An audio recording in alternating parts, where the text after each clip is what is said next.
Sonra be.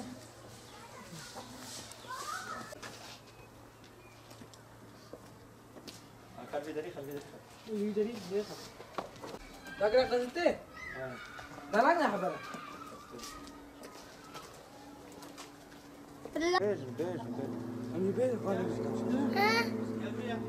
Bir dakika.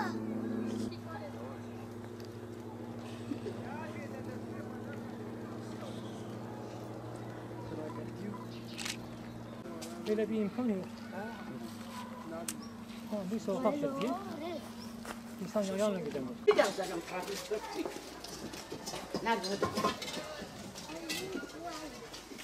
Öncelikle mahallemizin en büyük sorunlarından bir tanesi de bu kentsel dönüşüm. Çünkü evlerimiz hepsi 50-60 yıllık evlerdir. Bunlar depreme dayanıklı evler değildir. Biz yetkililerden şunu istiyoruz. Yetkililerimizden biz istiyoruz ki burada kat sayıları biraz yükselsinler. Müteahhitler bu yüzden bizim mahalleye giremiyor. Eğer kat sayıları yükseltilirse müteahhitler girer. Bu yüzden bizim evler de çok eski evlerdir. Biz kentsel dönüşümü istiyoruz şu anda. Tek istediğimiz budur. Yani kentsel dönüşüm olmadan ne okulumuz olur, ne parkımız olur, ne bir yüzme havuzu, ne bir halı sahamız olur. Biz istiyoruz ki yani buraya acilen kentsel dönüşüm istiyoruz. Komşu illerde, depremlerde biz de sallanıyoruz, biz de çok etkileniyoruz.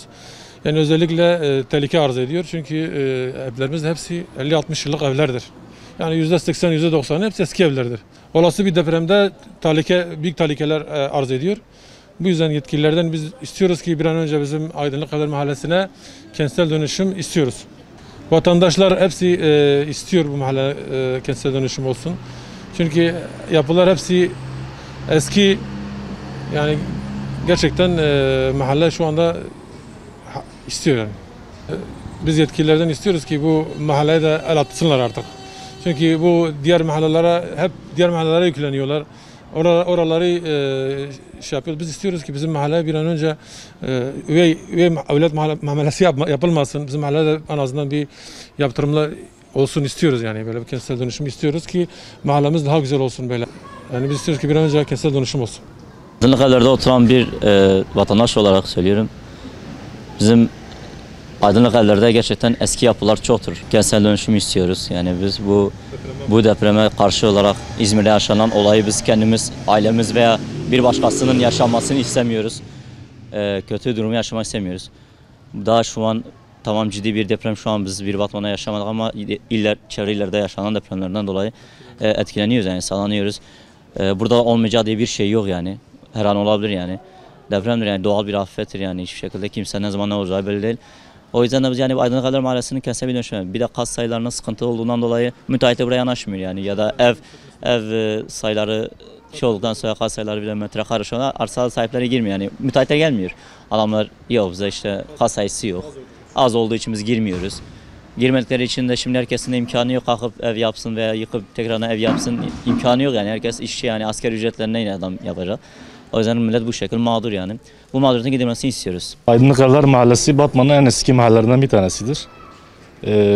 Yani çoğu evin temeli de yok, yani normal taşların üzerine yapılmış. 50-60 yıllık bir mahalledir. Kentsel dönüşüm için yetkililerden talep bekliyoruz. Mesela en son bu Elazığ depreminde biz kendimiz de şahit olduk.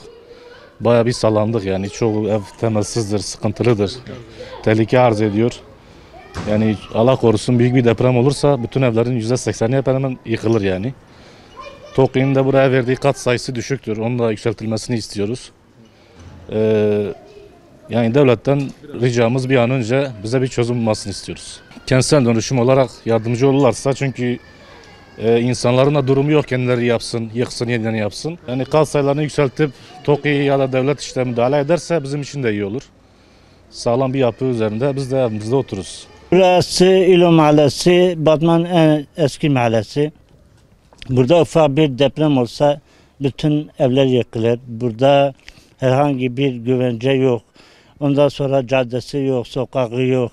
İnsanlar evlerini yapmak ister ama cadde yok, sokak yok. Evi neyle yapacak? Durumları yok. Hep fakir. Burada kalan insanlar hep fakir zaten. Durumları iyi değildir.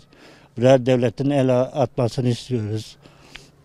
Ondan sonra bu bir devlet buraya bir çare, bir şeyler yapsın ki caddelerimiz, sokaklarımız açılsın. Buradaki insanlar da yaşantı haklarını kavuşsunlar. Onu istiyoruz. Acilen bir kentsel dönüşüm olmasını istiyoruz. Devletin eliyle, devletin destek vermesi lazım. Bu mahallesidir. Her taraftan sokak diye geçiyor. Yalnız sokak diye yok bir şey. Yayan yoludur, sokak gösteriliyor. Bir yangın, bir şey olduğu zaman bir araba ulaşamıyor.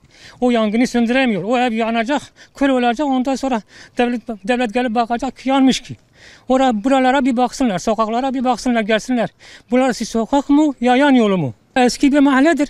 Yani eski mahallelerin yeni mahallelerine göre baksınlar yani. Yani eski mahallede diye bir şey yok. Bizim de İlo Mahallesi zaten çok eskiden bir mahalledir. Devletin el atılmasını istiyoruz. Valimizden, milletvekillerimizden ve devletlerimizden bunu istiyoruz. Hatta bunu kamerada bizim bu 621 sokakına bak. Aslında ki sokak değil. Herkes geliyor bakıyor sokaktır diye. Yol yok, şey yok, iz yok. Acilen kentsel dönüşüm yapsınlar. Ne istiyoruz? Milletvekillerimizden, sonra valimizden, sayın valimizden bir ricamız vardır. İlo Mahallesi çok perişan halindedir. Ne sokak, ne hiçbir şey, ne yol, ne bir şey 40 sene, 50 senedir yapılmamıştır. Kımı hiç yoktur. Bir istiyoruz bir el atsınlar ve kentsel dönüşüme ya da yol açmasına millet de hiç olmazsa belki bazılarının imkanı da vardır da yapamazlar. Bütün evler çürümüş, bir deprem bir şey olursa geçen Alaziz'de deprem oldu Malatya'da. Vallahi biz korktuk hep dışarı çıktık. Öyle sallanıyor orası. Beşik gibi. Dönüşüm istiyoruz yapsalar. Yanmasalar da bize hiç olmazsa yollarınıza baksınlar, yol açsınlar. Ne yapacağız? Hiç çok zor durumdayız. Biz zahmet valimiz, sayın valimiz ya da milletvekillerimiz bir de yetkililerimiz bir sesimizi duysunlar, buralara baksınlar. İstiyoruz biz de millet gibi evlerimizi yapsak. Hepsi görüyorsun işte hep çürüktür. Hep bir deprem olursa vallahi belki 1000 kişi İlo Mahallesi'nde altında kalır. Em dixwazin govêga ew cadê me xweş bikin û soqaqê me fereh bikin û biçekî yardimekê tiştekî bidne me va xanîkê kelpiçatî xanî me dibîne naylonê de ne wala tev ketine em nemetê de îdare dikin. Ev 45 salê me em li vê de ne ev cadê halûne. Dih caratên qemera jî dine berê û boş û soqaqê me tingin. Wallah rojekê deprem bêne me dibin demên xwedê.